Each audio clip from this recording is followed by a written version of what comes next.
अस्सलाम वालेकुम, मैं हूं एहतशाम कियानी और आप देख रहे हैं मेरा यूट्यूब चैनल। नाजरीन, आपको बताएं कि नैब के लिए बड़ी मुश्किल खड़ी हो गई है। इससे पहले ही नैब के जितने भी करप्शन रेफरेंसेस थे वो नैब कानून में नई तरमीम के बाद वो नैब को वापस किए जा चुके हैं। मरियम नवाज़ और कैप्टन रिटायर्ड सफदर का जो केस है उसमें वो नैब को वापस तो नहीं हुआ, लेकिन उस केस में प्रोसिक्यूशन की कमज़ोरियों और एहतसाब अदालत के फ़ैसले में जो लैकूनाज हैं उनकी वजह से नैब को बड़ी मुश्किल का सामना करना पड़ रहा है। जो एवनफील्ड रेफरेंस में मरियम नवाज़ और कैप्टन रिटायर्ड सफदर को सज़ा हुई थी, उस सज़ा के ख़िलाफ़ अपीलों पर इस्लामाबाद हाई कोर्ट में समाअत हुई है।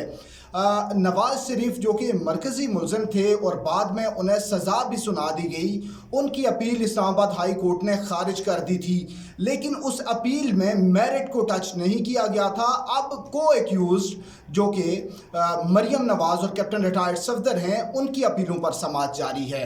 तो अदालत ने पिछली समाअत पर मरियम नवाज़ के वकील अमजद परवेज़ के दलाइल सुने थे और उन दलाइल के बाद नैब ने वक्त मांगा था। आज नैब ने अपने दलाइल देने थे। अमजद परवेज़ ने ये कहा कि मरियम नवाज़ को जिस ट्रस्ट डीड पर सज़ा सुनाई गई वो ट्रस्ट डीड मरियम नवाज़ और हुसैन नवाज़ के दरमियान थी और वो उस डॉक्यूमेंट को आज भी तस्लीम करते हैं। नैब का ये मौक़िफ़ है कि वो फ़ौज यानी कि जालसाजी से बनाया गया डॉक्यूमेंट है, लेकिन उसका जो विटनेस है वो नैब के पास एक विटनेस है, वो एक्सपर्ट है। एक्सपर्ट कभी भी बुनियादी विटनेस नहीं हो सकता।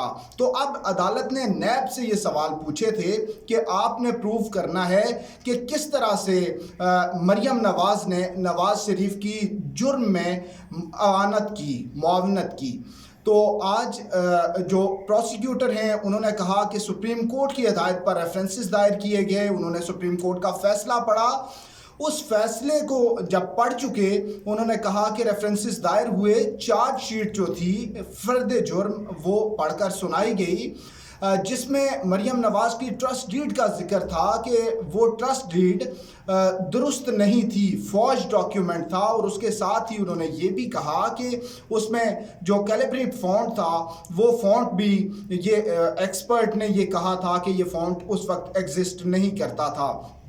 अदालत ने यह पूछा कि क्या इसी फर्द जुर्म पर केस का ट्रायल आगे बढ़ा। नैब का पहले तो ये मौक़िफ़ था कि इसी चार्जशीट पर आगे बढ़ा, लेकिन अदालत ने बाद में कहा कि फिर नैब को ये भी साबित करना पड़ेगा। सवाल पूछा गया कि क्या नैब ने GIT के बाद सुप्रीम कोर्ट के फैसले के बाद खुद से भी कोई तफ्तीश की है, जिस पर बताया गया कि खुद तफ्तीश की गई है। अदालत ने कहा कि ये बात वाज़े कर लें कि वाजिद ज़िया जो कि GIT का सरबराह था वो नैब का विटनेस है, नैब का गवाह है, लेकिन वो तफ्तीशी अफसर किसी तौर भी नहीं था। इसलिए नैब ने अगर अपनी तफ्तीश की है तो वही दुरुस्त होगी, क्योंकि जो चार्जशीट है उसमें लिखा गया है कि मरियम नवाज़ पर ट्रस्ट डीड देने का इल्ज़ाम है जो कि ट्रस्ट डीड जाली थी।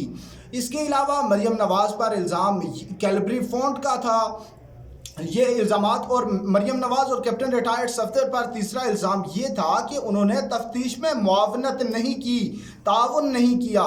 तो अदालत ने कहा कि अगर नैब के तफ्तीशी को ये बताना होगा कि किस तरह से उन्होंने तफ्तीश में ताउन नहीं किया। उसके बाद जस्टिस आमिर फारूक का सवाल था कि नैब एक जुमले में ये बता दे कि मरियम नवाज़ का नवाज़ शरीफ की प्रॉपर्टीज़ ख़रीदने के अगर वो जुर्म था तो उस जुर्म में किरदार क्या था।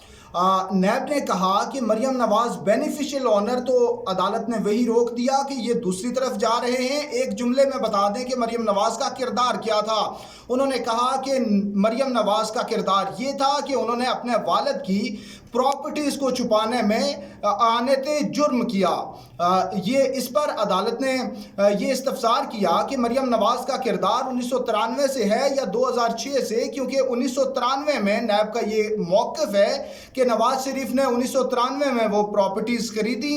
1993 से 96 तक का ये इल्ज़ाम है, लेकिन मरियम नवाज़ की जो ट्रस्ट डीड है वो 2006 की है, जिसे नैब कहता है कि वो एक फौज डॉक्यूमेंट है। तो अगर 2006 की ट्रस्ट डीड को जवाब نواز بنایا جاتا ہے تو مریم نواز 1993 میں نواز شریف کی پراپرٹی خریدنے میں کے جرم میں اس میں معاونت کیسے کر سکتی ہیں؟ عدالت نے نیب سے کہا کہ خود کو واضح کر لیں، اس عدالت کو بھی واضح کر دیں کہ آپ کا موقف کیا ہے کہ مریم نواز کا کردار کب سے شروع ہوتا ہے؟ کیا ان کا کردار 1993 سے ہے یا 2006 سے ہے؟ نیب پروسیکیوٹر نے کہا کہ مریم نواز کا کردار 2006 سے شروع ہوتا ہے جب انہوں نے ٹرسٹ ڈیڈ جو ہے وہ لکھی۔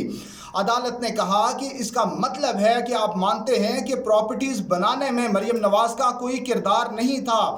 جسٹس محسن اختر کیانی نے استفسار کیا کہ اگر مریم نواز کی ٹرسٹ ڈیڈ نہ ہوتی تو وہ ان پر کیا کیس بنتا تھا؟ پروسیکیوٹر نیب عثمان چیمہ نے کہا کہ اگر ٹرسٹ ڈیڈ نہ ہوتی تو مریم نواز کے خلاف کوئی کیس نہیں تھا، جس پر عدالت نے ریمارکس دیے کہ آپ خود کو بند گلی میں لے کر جا رہے ہیں۔ اس کے بعد عدالت نے نئے سوالات اٹھا دیے کہ نواز شریف کا آپ نیب کو نواز شریف کی لندن پراپرٹیز سے 1993 کی ملکیت کس طرح سے ثابت کی گئی؟ وہ ڈاکیومنٹ ٹرائل کورٹ کا فیصلہ موجود ہے، اب نیب وہ فیصلہ اس فیصلے سے ہمیں دکھا دے یا نیب نے جو ثبوت پیش کیے تھے وہ ہمیں دکھا دیں کہ جو لندن پراپرٹیز ہیں وہ 1993 میں نواز شریف کی ملکیت تھیں۔ نیب پروسیکیوٹر نے جو دستاویز پڑھے اس میں میاں شریف اور طارق شفیع کا ذکر تھا، تو عدالت نے کہا کہ ان کو چھوڑ دیں، نواز شریف کا تعلق کیسے بنتا ہے؟ جس پر پروسیکیوٹر نے کہا کہ نواز شریف کے بیٹے جو ہے تھے جب وہ بچے تھے تو ان پراپرٹیز میں رہتے تھے اور ان کا اپنا سٹانس تھا۔ اس پر پھر عدالت نے روک دیا کہ سپریم کورٹ میں دیا گیا سٹانس جو ہے اس کو چھوڑ دیں، ٹرائل کورٹ میں کیا سٹانس تھا، کیونکہ ٹرائل کورٹ نے ہی اس کیس کا ٹرائل کرنا تھا، اور جب ٹرائل کورٹ کا فیصلہ سامنے آ گیا تو پھر سپریم کورٹ کا فیصلہ دیکھنے اور پڑھنے کی بھی ضرورت موجود نہیں رہی، کیونکہ فوجداری قانون کے تحت ٹرائل کورٹ میں نیب نے ثابت کرنا تھا کہ جرم کیا ہے اور اس میں کس کس کا کیا کردار ہے۔ نیب سے ایک بار پھر سے پوچھا گیا کہ آپ کے پاس کیا ثبوت ہے کہ میاں نواز شریف 1993 میں لندن پراپرٹیز کے مالک تھے؟ نیب پروسیکیوٹر نے کہا کہ میاں نواز شریف ان پراپرٹیز میں رہتے تھے۔ جسٹس محسن اختر کیانی نے کہا کہ اس طرح تو آدھا پاکستان دوسروں کے گھروں میں رہتا ہے، یہ کس طرح سے اسٹیبلش کرے گا؟ عدالت نے نیب سے پھر سے سوال کیا تو نیب پروسیکیوٹر نے ایک بار پھر سے وقت مانگ لیا۔ گزشتہ سماعت پر بھی نیب نے وقت مانگا تھا، آج پھر عدالت سے وقت مانگا گیا ہے کہ ہمیں وقت دے دیں، ہم عدالت کو آگاہ کریں گے۔ عدالت نے نیب کی استدعا پر کیس کی سماعت 19 ستمبر تک ملتوی کر دی ہے۔ ناظرین، آج کی سماعت کا یہ حوال تھا، لیکن نیب کے لیے بڑا مشکل ہے کیونکہ اس وقت نیب کی جانب سے اس طرح سے تفتیش نہیں کی گئی تھی۔ سپریم کورٹ کا جو فیصلہ تھا اسی کو بنیاد بنا کر ریفرنسز دائر کر دیے گئے تھے۔ جی آئی ٹی نے جو تفتیش کرنی تھی یا ان کے پاس جو بھی میٹیریل جس بھی ذرائع سے آیا تھا اسی میٹیریل کو بنیاد بنا کر انہوں نے ریفرنسز دائر کر دیے۔